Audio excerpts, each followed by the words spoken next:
Ladies and gentlemen, boys and girls, collectors of all the ages, it is Aussieverse, proudly sponsored by Comic Bookaroo, and we are back, baby! I am Omnibo, joined by the Sharif, and it's been a long time coming, around 9 months or so. Last time we saw this handsome gentleman underneath us, it was for Frost Road, and today it is all about his upcoming Kickstarter. This is Marcus Walker, Kingslayer Protocol, a Kinetic sci-fi comic. How you going, Chris?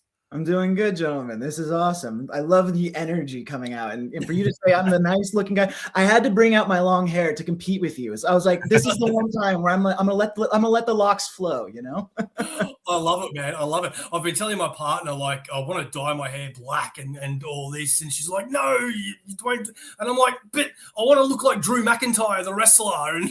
And now I see you and I'm like, man, long black hair just looks cool.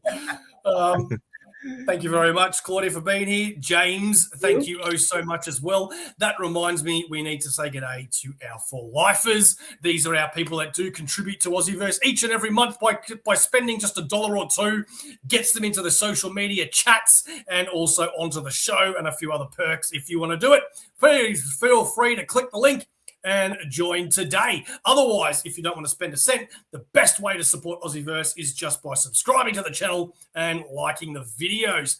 Enough of the plug-in. Let's get down to some loving. Chris, what's going on with this Kickstarter? Tell us all about it. Well, should we have a look at it straight away, or do you want to give us the pitch? Let's switch it up. Let's look right at it, and I can kind of talk through it. And if you want, I don't know if you can play the video, but let me see if I can pull it up real quick. I don't know if it can. I think if you go down, there's the video you can probably play. Yep.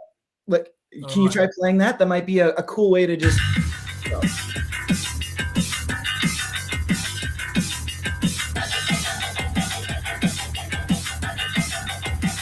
Calling all kaiju fans, Marcus Walker Kingslayer Protocol is a kinetic sci-fi comic with manga-inspired kaiju versus mech action, an ideal fit for fans of Ultraman Rising, Big Hero 6, and Power Rangers.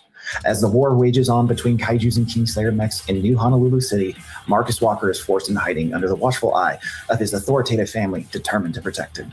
One Piece live-action co-creator, showrunner, and writer Steve Maida deems it a heart-pounding thriller that explores the nature of trauma and the unseen chokehold of the past, a rollicking family adventure with big fights and bigger feels.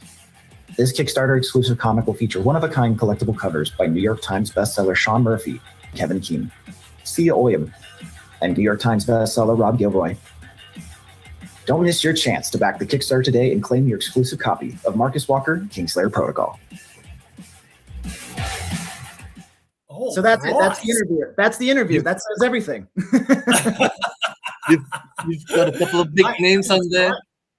Yeah, no, we were very lucky with kind of how this whole process came together. But yeah, so we're doing Marcus Walker Kingslayer Protocol. This is a 48-page comic that's been in the works for now, I'd say 3 years, and it's been a kind of this love letter to all our kind of inspirations growing up as children, between the anime of the 90s and kind of, the comic books that we grew up with. We just really wanted to try this big, fun, bombastic kind of tale. And if you don't mind, I can even give you the bigger story behind it all. So how it all kind of came to be, for the whole story is, I used to work for Disney, and I was the creative acquisitions non-traditional IP person. So what does that mean? I was the person that basically would search for anything that was in the geek sphere, board games, comic books, video games. And I would be the one to be like, hey, how can we potentially flip this to Disney in terms of making it a TV show, or our writers, directors, showrunners, etc. And during that time, I had this feeling, because I read like 600-700 pieces of IP, and I had this idea. I told my boss, I'm kind of craving like a different type of story, like a Joseph Campbell-esque story about two brothers. And I don't know what it is, but it's kind of, gnawing in the back of my head. And she's like, well, write it down, see if you either forget about it or it's a passing thing, or maybe, might become something. And so I did just that. And then, fast forward a few months, and then Bob Iger himself was like, hey, we're laying off 7,000 people and we're starting with your department. And I'm like, okay, I am now officially unemployed. I am being unemployed. And what the heck do I do with my life? Because, you could argue that Disney is one of the biggest, or if not the biggest, entertainment company in the world. And, it's kind of a bucket list to say, you're like, I worked at Disney, you know what I mean? And so, I had a moment of reflection, and I know it's kind of a story at this point, but I had two thoughts. I'm like, if I was going to die, what would be my two biggest regrets? And one of them was if I didn't get the chance to marry my girlfriend, which I did. And then the other one would be making the comic book. And so this is a life goal of mine with my teammates to make Marcus Walker Kingslayer Protocol. And that's me talking way too much, but definitely in a nutshell, kind of how it all came to be. Hey, Sharif and I always prefer somebody that talks too much than not enough. Definitely have not reached the too much level yet. So I guess the most important question first off is when is it coming out? So it is going to be going live next Tuesday, March 3rd, 12 p.m. Eastern Standard Time. And fingers crossed that everything goes, smoothly. Because it's still nerve-wracking. Like, as much as we've prepped and kind of prepared for this moment, it's still like, man, I hope people connect with it. Because you can do the whole song and dance, but at the same time, if it doesn't work, it doesn't work. So we like to think we stacked it in our favor as much as possible. So when fans look at this, as being a first-time creator myself, they can at least feel confident, giving us their dollars or, giving us their pledge. So yeah. So when I went on to the Kickstarter page, and then you said, "Oh, fans of Ultraman Rising, yeah, check. Big Hero 6, check. And Power Rangers, check. Yeah, that is definitely the theme and feeling we're going for. I mean, the best way to explain it, the continuation of that first story was, we wanted to make a story that kind of combined it, Jason Aaron's storytelling with Sean Murphy's artwork lines, but also kind of combined Saturday morning cartoons with Japanese anime centering around two brothers in a world full of mechs and kaijus.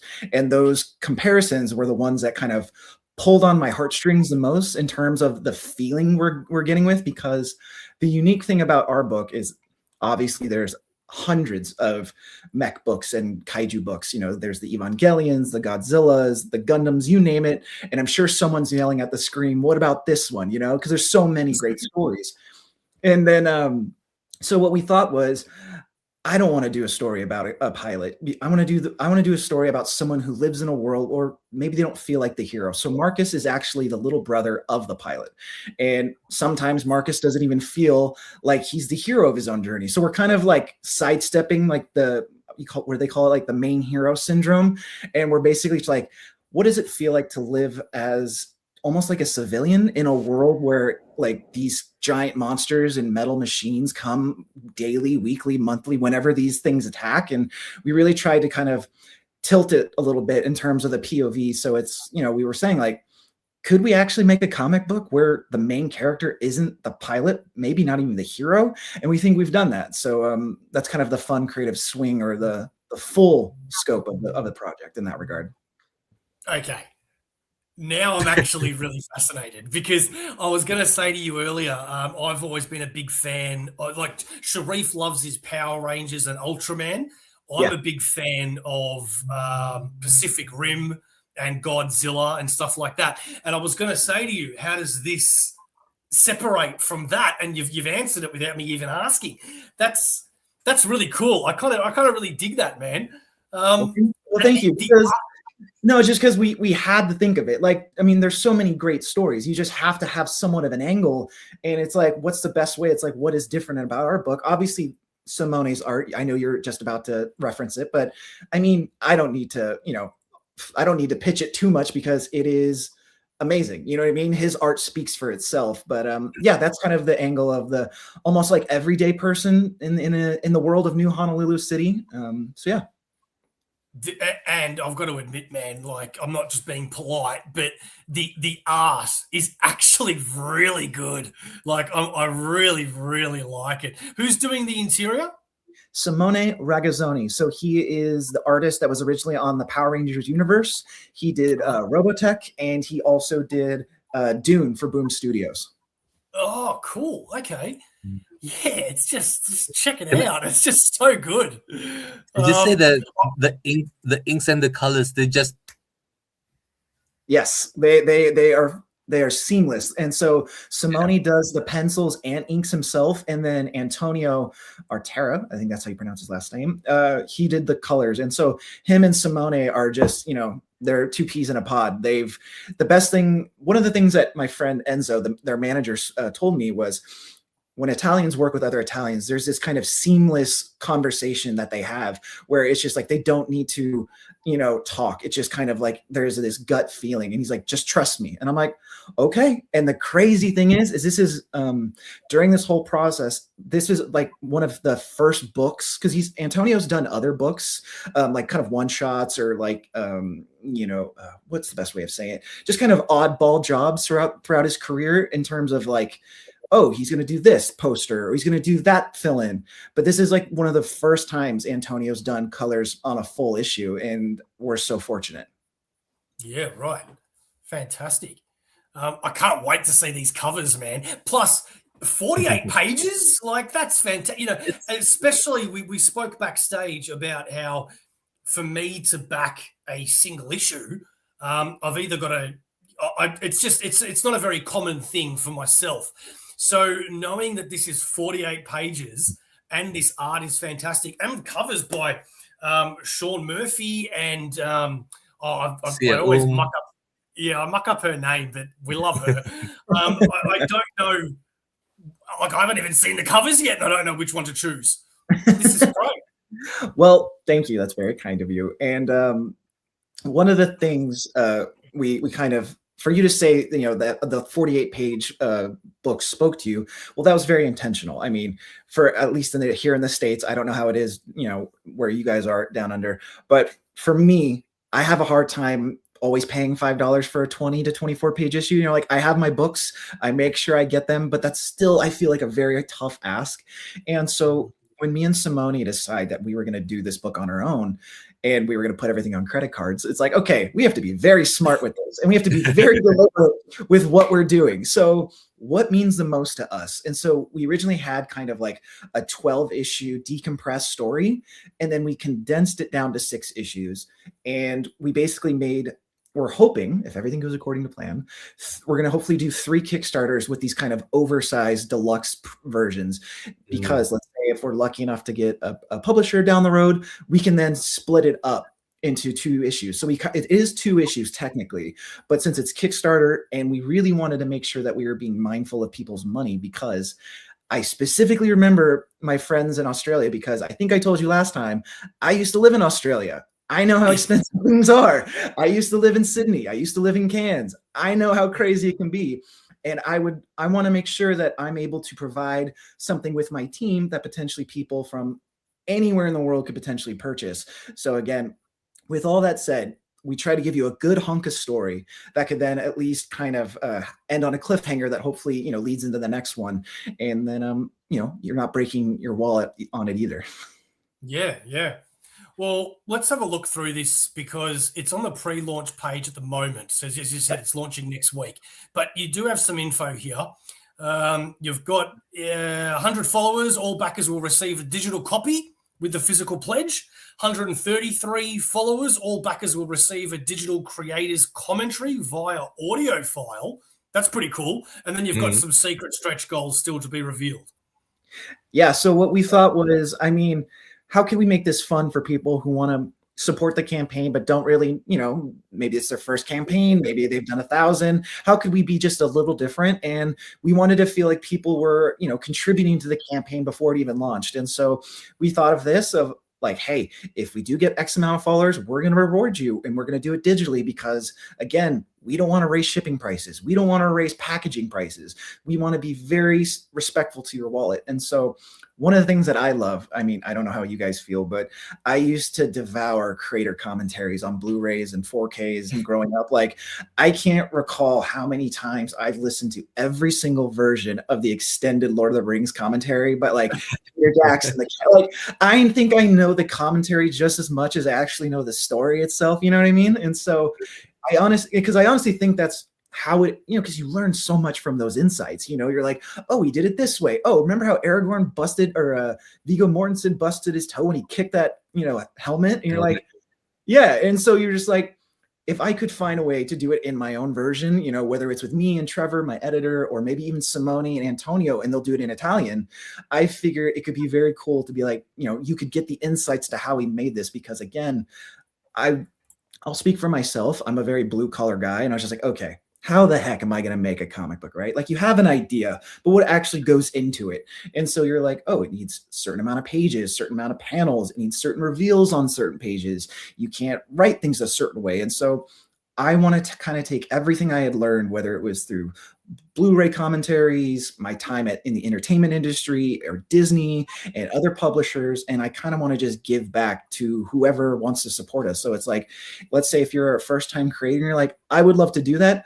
I hope, you know, I think we're going to get 133 no matter what, or I'll release it. I don't care. You know, I really want to make sure people get a fun experience where it's like, I want to share that with you if you want that, because I mean, I know how it's like. You're like, where do I start? Like, this medium, this hobby is insane. How do you even, let alone being a collector, but how do you start as a writer? And so for whatever it's worth to those listening, if I could, you know, share the things that I've learned along the way, that's what that stretch goal is about.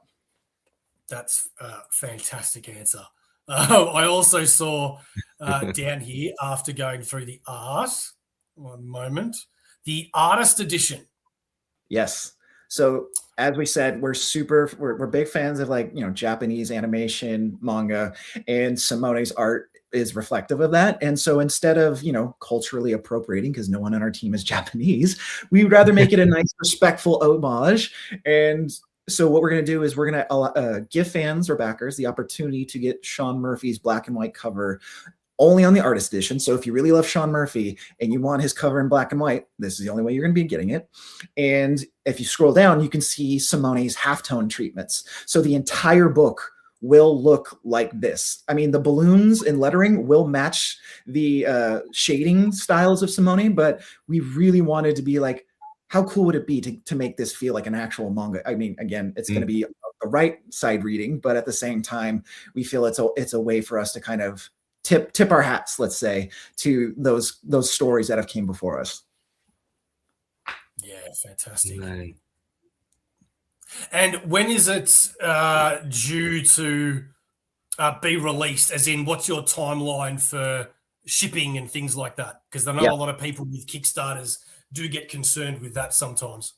100% correct. And the answer is, it is, by the time this campaign will be done, it will be 100% finished. And we're currently looking, so we're going to be ending, I think it's April 2nd or 3rd. And we are shooting for an August shipping date. But if we're able to kind of, you know, go through the whole collection process and the late pledges aren't too extended, hopefully we can get that to people sooner. I mean, again, we're hoping for June or May, but again, it's our first time. We have to take into consideration potential shipping delays. Maybe there's a printing delay. You know, we want to make sure that, hey, I'd rather it ship early and you expect it to be later, so then it feels like a nice surprise. But we are hoping to do it sooner, because if we're able to make this a success, and, you know, we're able to kind of plan the next phase, you know, maybe later off, maybe at the end of the year, we'll hopefully do the sequel if we're so lucky. Yeah. That's what we want to hear. Fantastic. Yes. Did you come up with any, because this is you said it's your first Kickstarter yourself, right?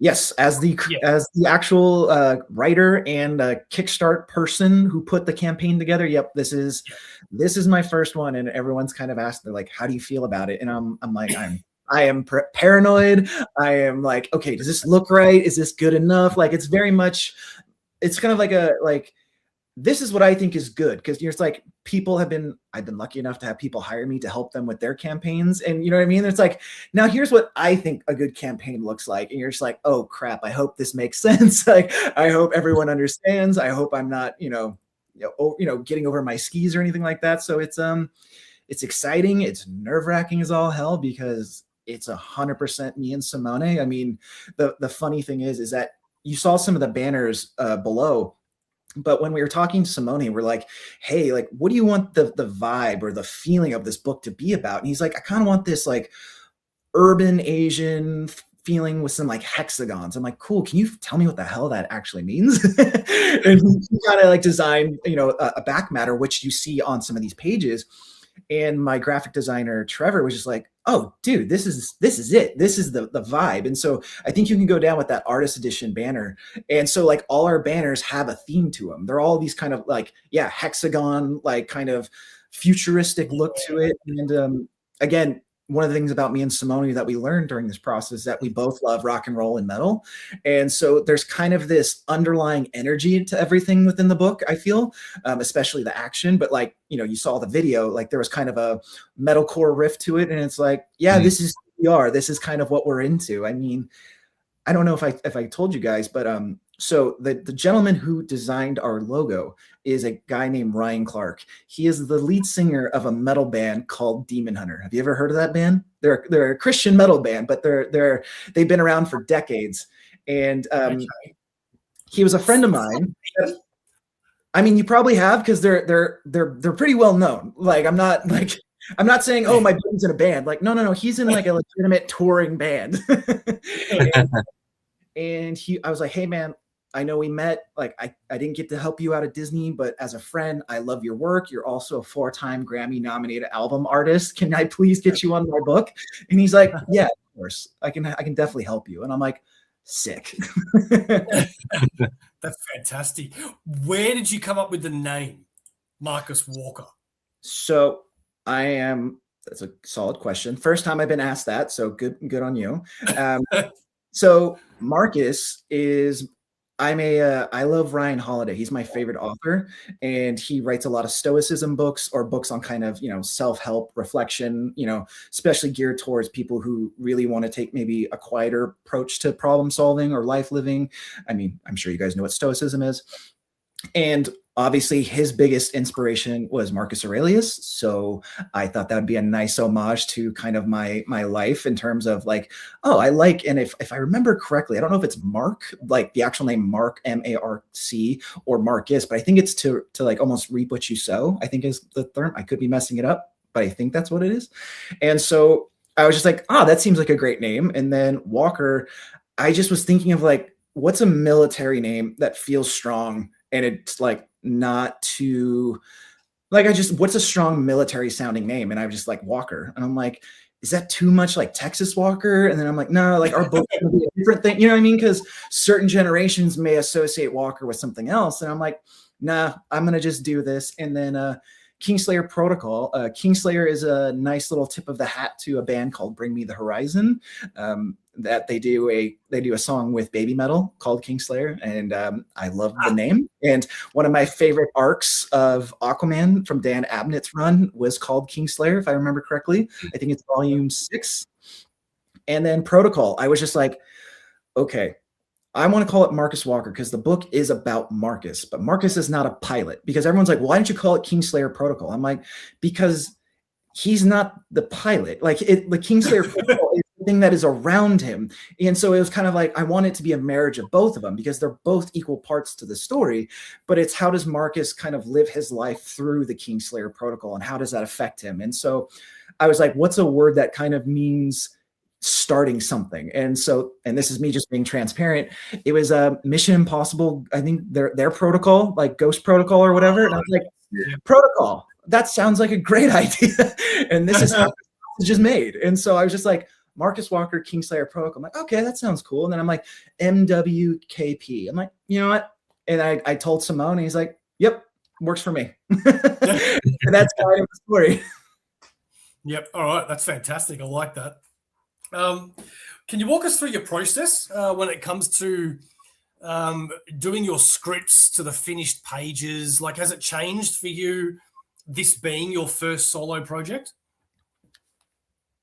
That's interesting way to think about it. Because I don't know. I mean, yes, it has changed, but since it is my first time writing a book, it's all changing. It's all new to me. So the wonderful thing about the book is that we The core of the book, Marcus and Caleb, has not changed. It's just what events do we show in this first issue that has changed. And so we have a couple of reveals that, again, I don't want to spoil, but we really made, okay, these are the two things that are going to kind of be the anchors of issue 1 and issue 2. And how do we just get to that point that makes sense? You know, again, if we're paying for it, does it matter? Does it, you know, because real estate is so, you know, expensive for comics, you know, each page kind of has to either get you to the next scene, or it has to tell you a piece of information, or it just has to be kind of cool and kick ass. You know what I mean? It kind of has to be one of the three. And if you could do all three at once, even better. And so, so the honest truth was, it's just like, okay, what do I remember from like Joshua Williamson, Scott Snyder's Substack, Jim Zub's like website? Like, I just pulled together everything I could remember from all these kind of, you know, people at the top of their game. And I'm like, okay, I kind of need action to open up the book, and that kind of needs to lead into the plot. And how does that plot associate with Marcus? And again, as I said, I was a fan of Joseph Campbell and kind of the hero's journey. How do you do a hero's journey in the story where the main character doesn't feel like he's the hero? Like, he's not doing the traditional heroic things. And one of the pages you saw when Marcus is at the train station, that is the first time you see Marcus in the story. And I'm not spoiling anything, but it's one of those things where in the hero's journey, you know, the would-be hero that longs for adventure in far off land, you know what I mean? Like, they're always kind of in this idyllic state, or like this idyllic farm that they wish to leave or do something. And so we have them kind of get called to action or called to adventure. And so as you see in the book, you start at a train station and Marcus is waiting. So that's my way of being like, oh, this is him leaving his school, because he was at school, but he's coming into the story as like a Joseph Campbell-esque narrative where it's like he took the train because he's being called to action. And I know that might be super nitty gritty and maybe obvious, but that's kind of how we took that process of like, how do we do what most people would assume it is, but kind of slightly change it a little bit. Does that make sense? Man, this so interesting. I was going to say, one of my favorite Marvel books of all time is the one that's just simply called Marvels, and it's through the eyes of the journalist and photographer, while Spider-Man and all the Marvel universe is doing their thing. So, you know, I think it's quite fascinating having a different perspective on the main universe. So I like that. Sharif. And I was just about to say, it's so interesting that you're putting all of this writing techniques and trying to hit the beats, and at the same time you're doing your world building, because you mentioned earlier you've got more stories to tell. The second part probably coming out later this year. So have you done the whole world building for the whole stretch of the story, or have you just only concentrated on this one and then we'll continue working on more for the next? Yeah. So for the three kind of Kickstarters, we can do those. Yes, those are already written. Those are like, that's the story we want to tell. And if we're able to get to that, you know, once we'll call it the first arc. If we're able and lucky enough to kind of get the arc out and people respond, we'll then assess what we're going to do, because how we end arc 1 will kind of open it up to new possibilities, let's say. And let's say people are like, hey, I love more of this character, or I love maybe the horror angle you guys lean in. Because in issue 2 and 3, we go a little bit darker. We don't go crazy, explicit or anything, but we do go a little more gruesome or horror oriented. And so, you know, do fans like that? I mean, we're going to write the story, you know, we want, but at the same time, we want to take into consideration what people are feeling, you know, because at the end of the day, they're the ones who are reading it. So as long as we can kind of do what we want to do, but just be mindful, because again, this is made for people who love this stuff, because I'm one of them. Like, I wanted to read this story, so I wrote it. You know what I mean? So I am now sharing it with these people and potential backers, because it's exciting to us. So to answer your question, yeah, in this particular story, we don't actually go into too much detail of kind of how the kaijus came about or how the mech or Kingslayer mechs come about, because I believe there's been a lot of stories that give that to you. And not that it's not interesting, but it is very much like, oh yeah, we've seen that. We kind of know. And so I heard it from Jason Aaron when he was promoting Once Upon a Time at the End of the World, that he wanted to write like a slice of life romance book that resembled his divorce, but he wanted to be in this post-apocalyptic world, but he didn't want to talk about why or how the world became post-apocalyptic. He just wanted to set it in this world. And so again, being a first-time creator, I didn't want to like, you know, do too much and be like, here's all my mythology, here's this, here's that. It's like, no. Here's our characters. Tell me if you love them or not, and if you want to see more stories, because then we can expand it and do bigger things. But I really want you to feel like, oh, I feel like Mitzi or Clayton or Pia or Marcus or Caleb. And again, on that page where he's flipping through his phones, like we wanted it to reflect what the world looked like. So you see like a news article or a news clip, and then you see like a podcasting clip, very much like what we're doing right now. And then you see like a commercial for a music event. And then you see like a silly cat video. I mean, I think you're almost there. Yeah, I think it's, yeah, right here. So like you see that there's like Mech and Kaiju filters on the cat video, you know, because we thought that would be fun and silly. But so yeah, we really wanted to just feel like this is a world that people had to, you know, adapt to make sure that they can survive. And I'll give you a cool little story. So that Crave thing you see right there, I had originally written it K-Rave because Kaiju Rave, super original, I know.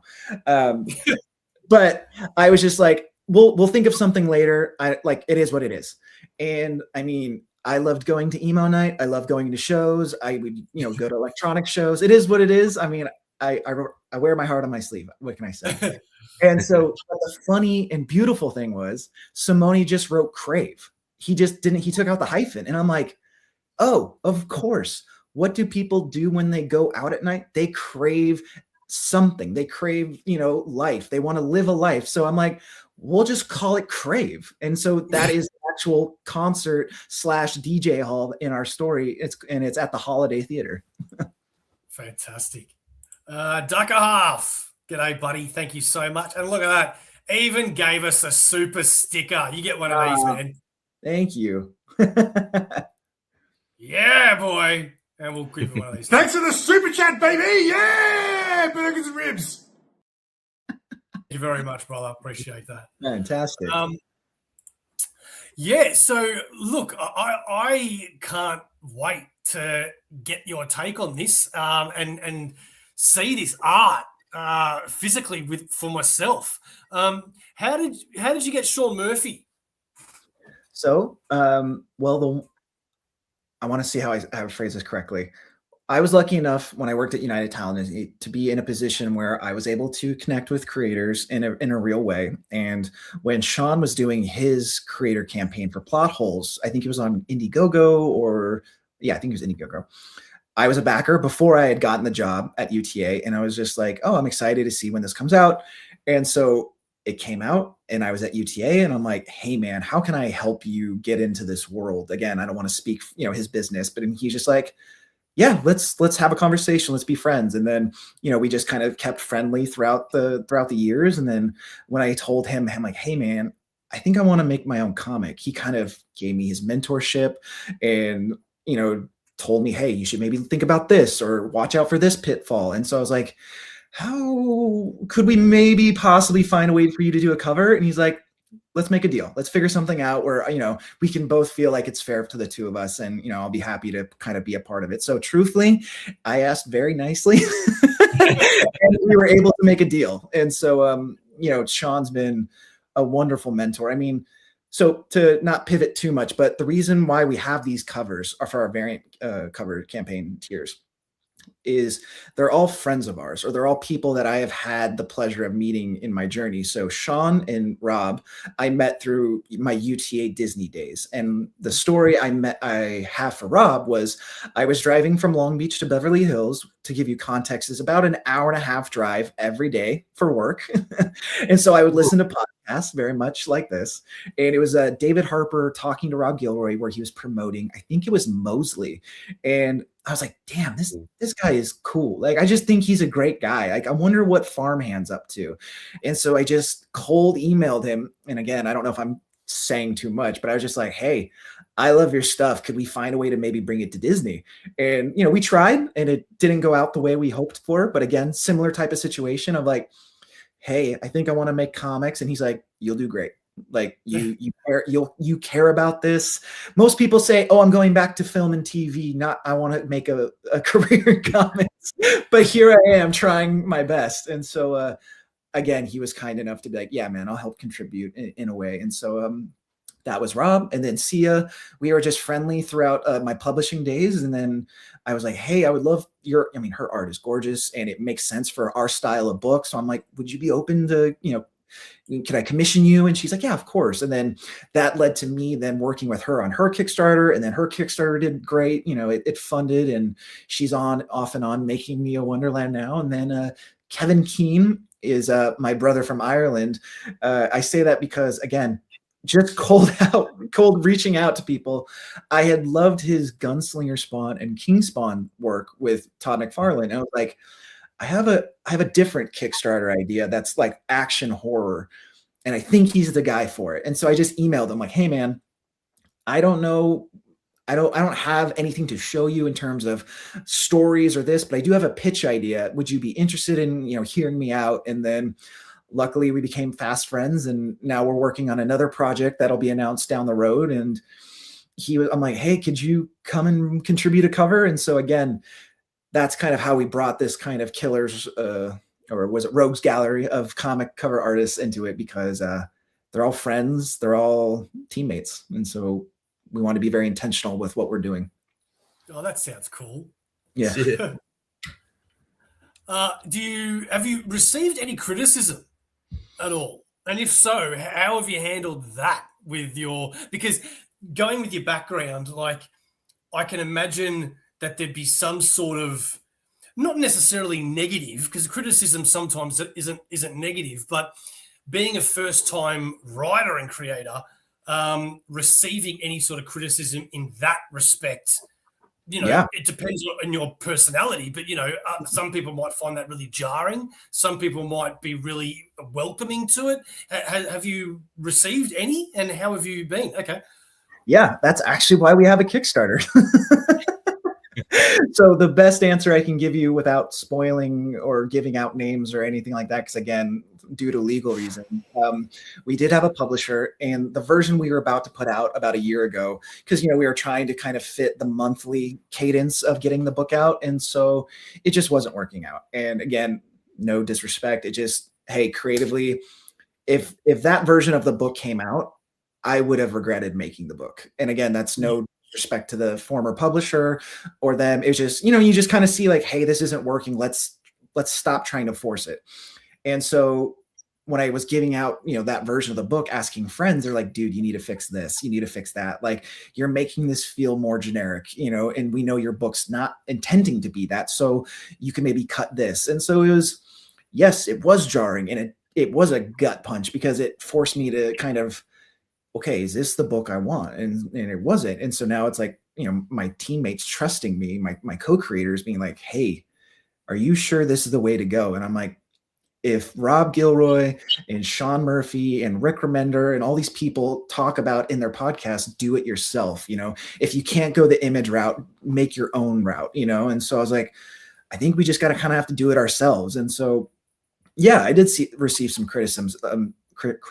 And to this day, I've said some people like, Marcus Walker's, you don't do name books. And I'm like, well, I don't want to call it like Ultra. I don't want to call it the potential, I don't want to say generic. I don't want it to be the thing you expect it to be when it comes to mech kaiju books. Like, I didn't want to do like Steel or Mecha, or like, nothing wrong with those things, but like that just wasn't the core heart of the book. Like, the book is about Marcus, a young boy who's not a pilot. Like, that was the one thing I was trying to say to people. I'm like, I would rather have this book fail and it says Marcus Walker Kingslayer Protocol than having it say, at least in this form, Kingslayer Protocol or Ultra Mega whatever. Again, no shame to those, but that's just like, that wasn't the story we're trying to tell.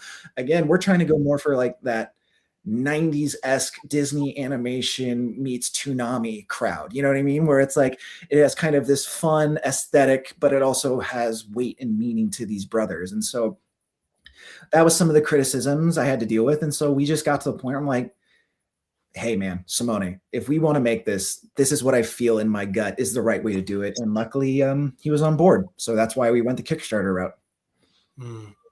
Plus, I can imagine, if you haven't watched this interview or if you haven't read more into the book and you only see kaiju mech, it would be very, very easy to judge the book and assume what it's going to be based on other things. So hearing all of this and seeing what it is that you actually want to do is I find quite refreshing.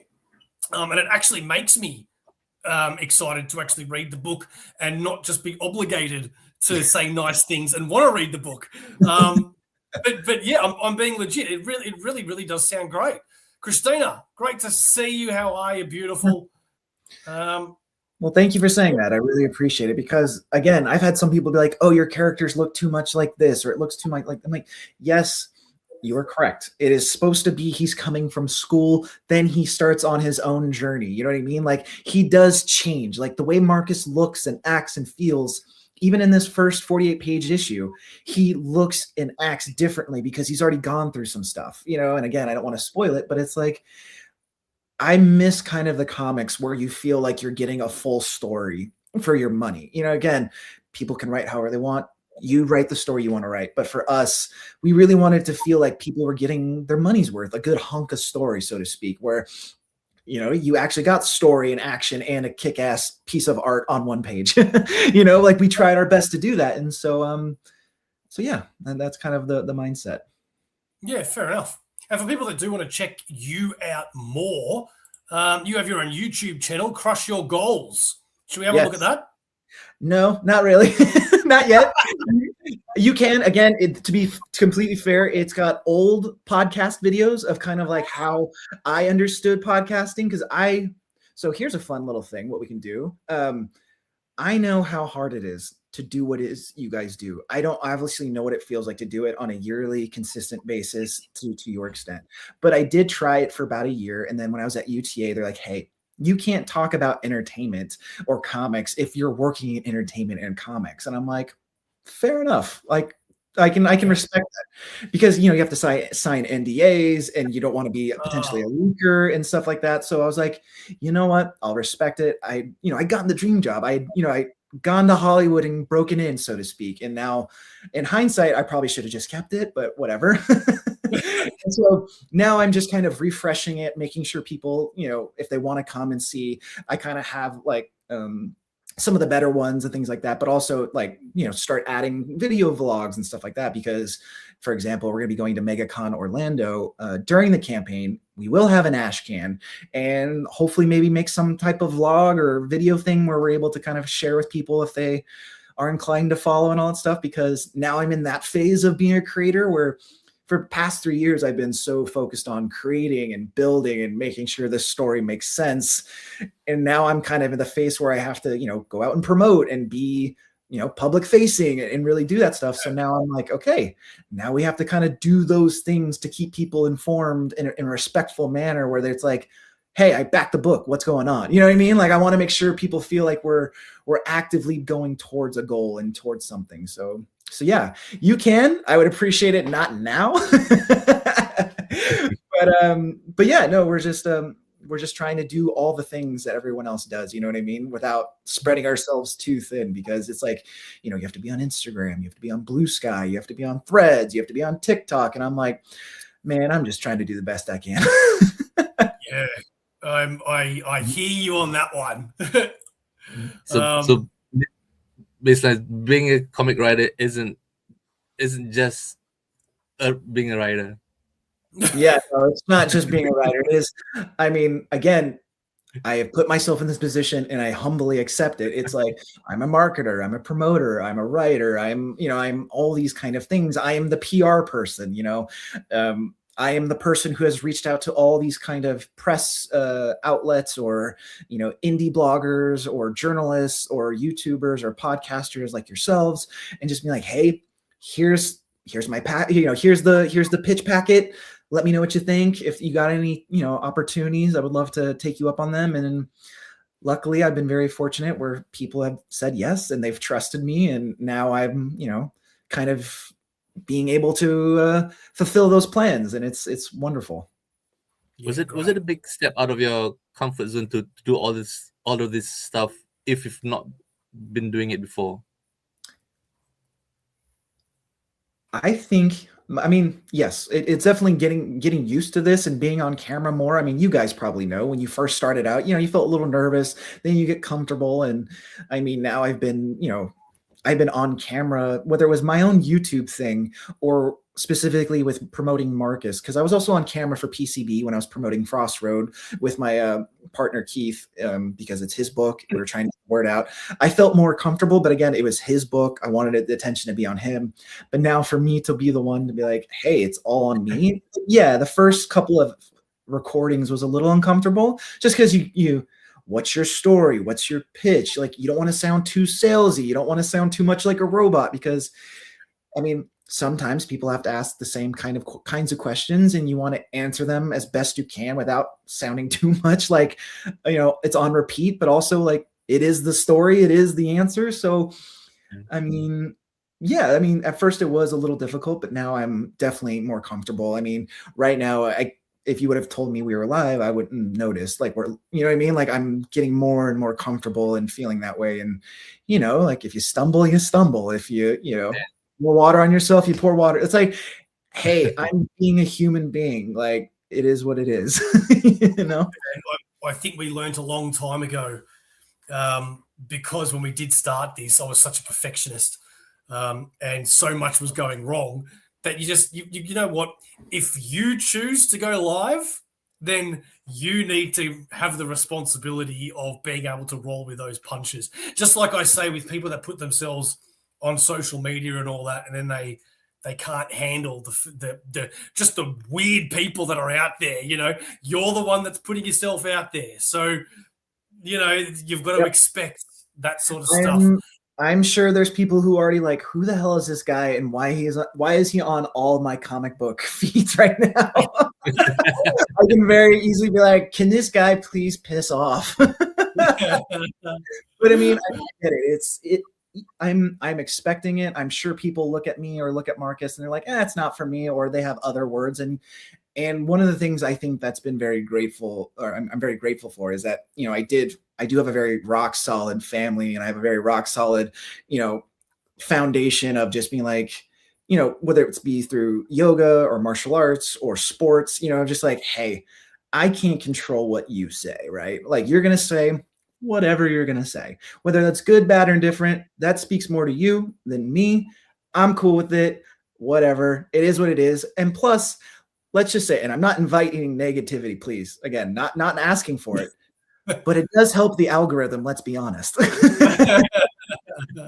know what I mean? Even bad publicity is still good publicity. If it bleeds, it leads. I mean, I can't. That is the mantra of the U.S. political climate, which I'm not going to get into. But it's like, if it gets people's attention, you're like, did you check out this guy and what he's saying about his comic? And it's like, all right, I'll check it out. Like, you don't know what's going to hit, because even though, yes, spread the love, just because someone loves it or hates it could be the exact reason why someone else loves it or hates it. You know what I mean? Yep. Yep. Absolutely. All right. If you could put any licensed character into this book, who would you want to dump into it? A licensed character into Marcus Walker. Okay. Give me a second. That's a great question, because I have to think about who I would want. Oh man, you got me. Wow, that's a great one. I mean, the 90s kid in me wants to say like a turtle. I mean, what I mean? That's like the very obvious answer. Like maybe Leo or Donnie, because I'm a Leo and Donnie guy. I'm not a Raph or Mikey guy. But that seems so obvious. Hang on. I didn't realize there was two of the other, because I'm a Raphael Leonardo guy. Ah, okay. All right. Yeah. So you're a leader with a temper. Or we just call that Australian. Yeah, a bit of both. I'll let Sharif confirm or deny that. But yeah, I think turtles are a good answer. I like that. Yeah, no, I want to give a better one, because I want to give a more honest one. I don't know how this character would fit into the world, truthfully, because it's two different time periods. But I think the honest answer would be Lord Baltimore from Mike Mignola's Baltimore run, because I know people love Hellboy, Rightfully so. Hellboy is top tier comic book making. We love the movies. We love that. But if I'm being honest, I prefer Baltimore because of that story and what he created. Are you familiar with Lord Baltimore by chance? I know of it, but I haven't read that. Right. No. So I'll give you the quick pitch if I remember it correctly. Basically, he's this guy who's in war, and during the time of war, his brigade gets slaughtered, and then he wakes up in a pile of bodies, and it's a vampire, like a giant vampire bat. And he defends himself, he cuts it, and the bat's like, I'm gonna just wreak havoc on your life. And he's like, yeah, whatever. The bat goes away, and this bat character torments Baltimore as he's recovering. And so then Baltimore goes home. Spoiler, wait for it. When he gets home, he sees that the vampire had actually turned his wife into an undead vampire. And so he swears revenge on the Red King, if I remember correctly, he's like, I'm going to kill you for killing my wife. And I'm a sucker for a good revenge tale, especially like a schmaltzy romance one too. You know what I mean? So I'm like, perfect. He is just kind of, because he's everything about Hellboy, but he's just kind of this one-legged sailor, like smokes cigarettes. Like he kind of reminds me of Thomas Shelby from Peaky Blinders a little bit, just like, ugh. But he's a hero, you know what I mean? He's a good guy. So yeah, I don't know how that would work, but I would probably say Lord Baltimore. All right, that was an interesting answer. I liked that. Well, you gave me an interesting question, and I didn't want to give you like the safe answer. So let's have a word from our sponsor, Comic Bookaroo, and then we'll be back to wrap this up with Chris. Comic Bookaroo, proud sponsors of Aussieverse for all your comic book needs. Graphic novels, hardcovers, omnibuses, single issues. Don't forget to pre-order every Sunday at Comic Bookaroo.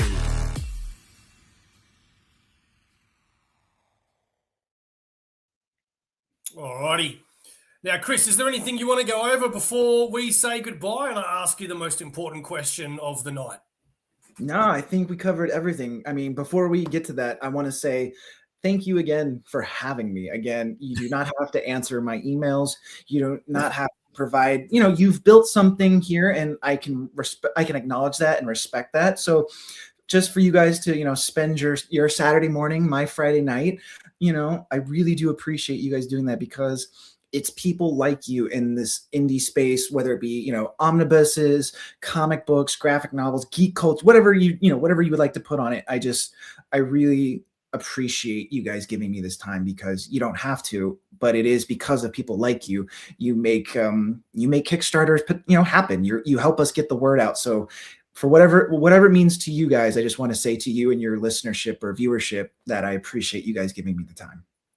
Hey, and we appreciate we appreciate what you bring, the hookups that you've given us with other guests, and your overall personality, Chris. You're an absolute delight to have on the show. And I said it last time, and I'll say it again, you're more than welcome anytime you want to come back.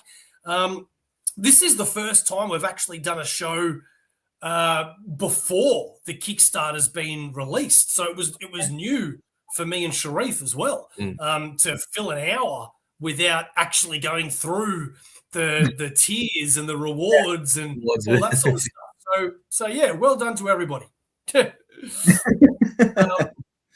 And yeah, I will definitely be backing, mate. I will definitely be backing, because I can't wait to get that. I guess if I could say one last thing, because I want to be very specific to the Aussie audience. And, again, I did live there. I do have an idea of how hard it is for shipping. So there are, again, I know this sounds super last minute plug, but I just want to make sure it's made clear. We are trying to keep shipping down as much as humanly possible. And if you want to do that, if you want to, back it, and you're like, hey man, this is just way too much for whatever reason, again, no blame, no shame, no whatever. There are digital tiers. We'll figure it out, because again, we want this to be in people's hands. We want them to read the story. And, if you really are interested and you're in the Australia or the Oceania, whatever region, we'll figure it out, because again, I love Australia, and this isn't me kissing ass. Like, it's the truth. It was my first apartment was in Cairns. And so we really were trying to be mindful of how we can make this affordable for everyone as much as possible, as, given tariffs, inflation, taxes, all these things. So I think that's the last thing I would say before I bounce out, is that, we want to make sure we tried our best to think of you guys. Thank you very much, man. That's really, really appreciated, actually. But before you do bounce, mate, we do have the most important question. You know what it is? Do you remember? No, I if I don't. said to you, what is Aussieverse, Chris?